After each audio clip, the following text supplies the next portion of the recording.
Methods and materials in teaching health education. For the purpose of this course, the following shall be discussed. Firstly, various methods and materials involved in teaching health education. Thereafter, we will consider the effective health supervision, followed by the principles involved in selection of subject matter, and later techniques of teaching in primary, secondary, and tertiary institutions of learning. To start with, what is teaching? Teaching can simply be described as art of imparting knowledge. Imparting knowledge to the younger ones, to those that eventually quest for further information, especially health information. It can as well be described as process of passing knowledge to learners. It is a deliberate, conscious, and concise attempt to communicate the content of an instruction to students by the teacher. Teaching normally involves three actors: the teacher, the learners, as well as the content to teach. It is a process that involves the teacher, who happens to be the person conveying the content to the learners. The receiver of the message, who happens to be the learner themselves. And there must be channel of imparting the knowledge, which we normally refer to as methods. After receiving the information by the learner, there must be feedback. Feedback can as well be described as evaluation. Features of learning. Before learning can take place, there are basic things that must be present.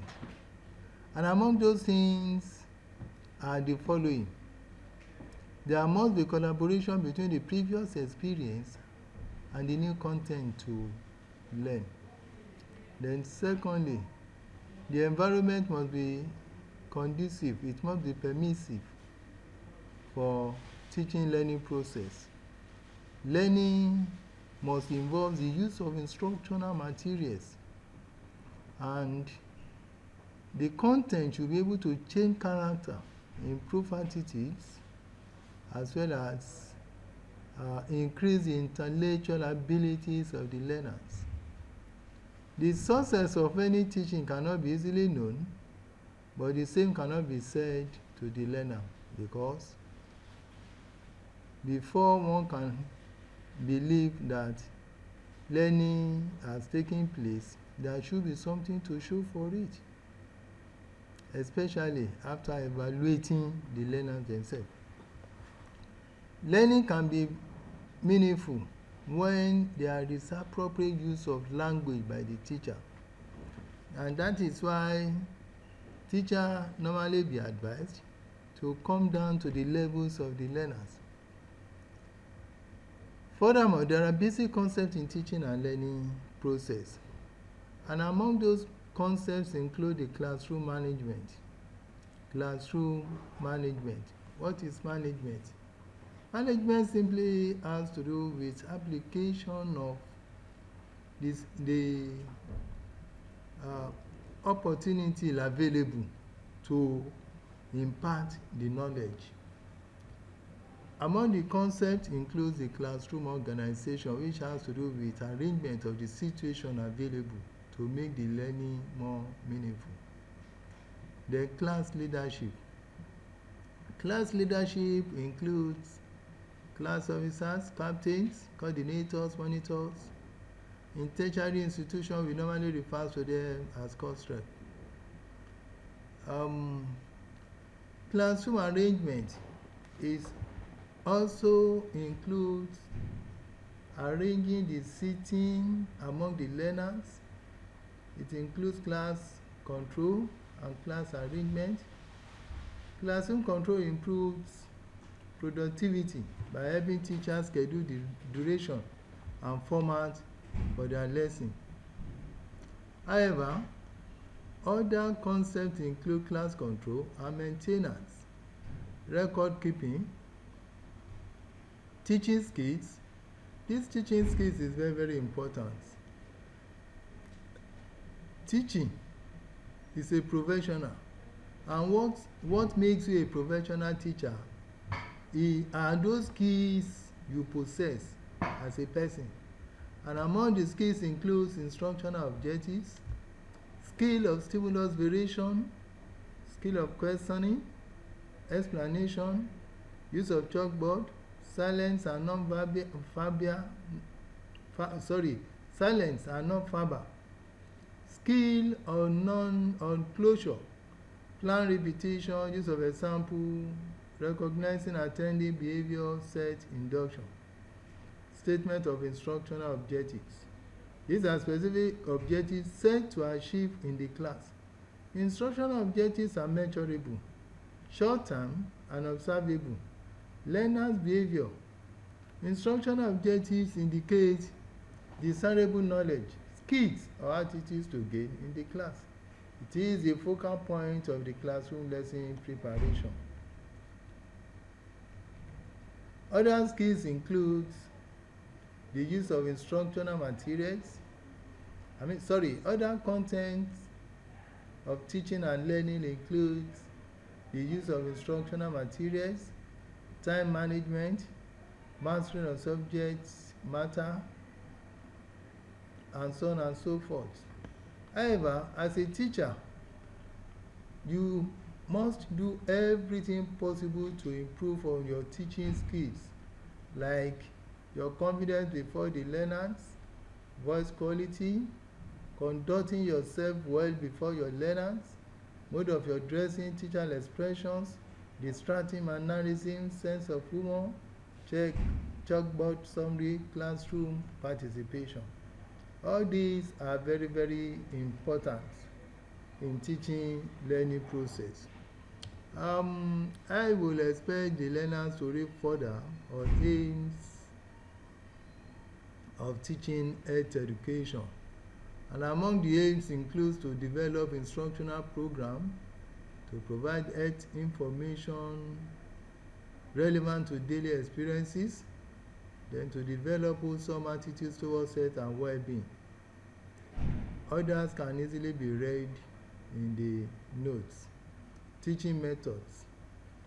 Teaching methods can be defined as the ways of conducting instructional materials, various ways adopted by teacher in order to disseminate the information to the learners. Teaching methods can be grouped into three.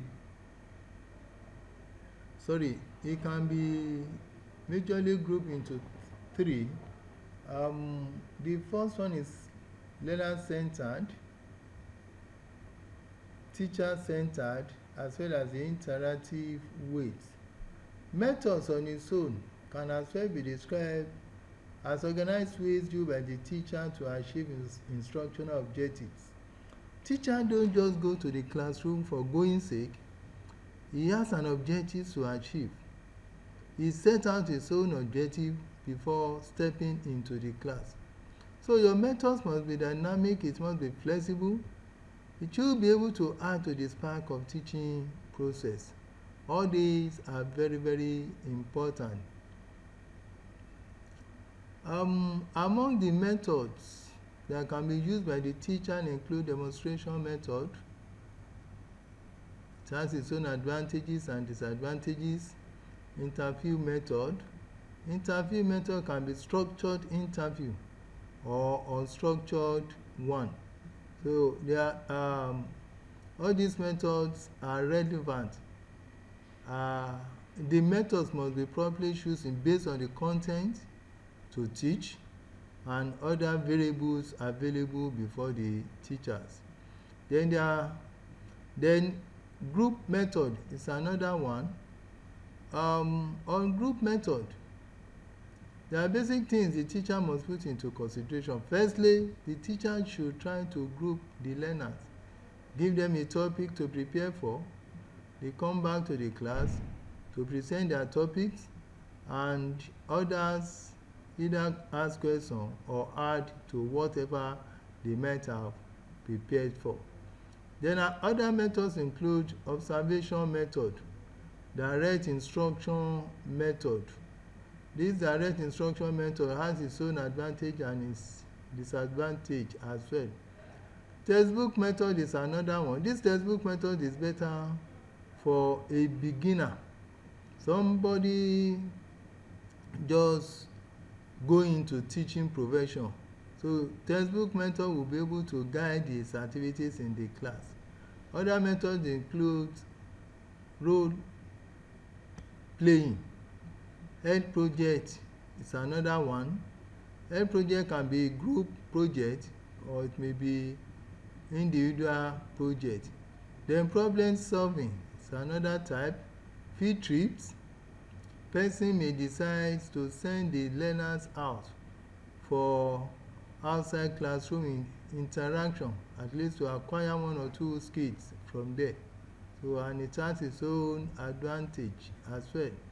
Play and dramatization is another big method that can be used. Survey is another one. Experimentation and demonstration is another teaching method. The use of resource person, peer education, question and answers. All these are different methods that can be used by the teacher. Lecture and talks is another one. Exhibition, practical exercise, storytelling, games and songs. All these are various methods teacher can be used to disseminate its information.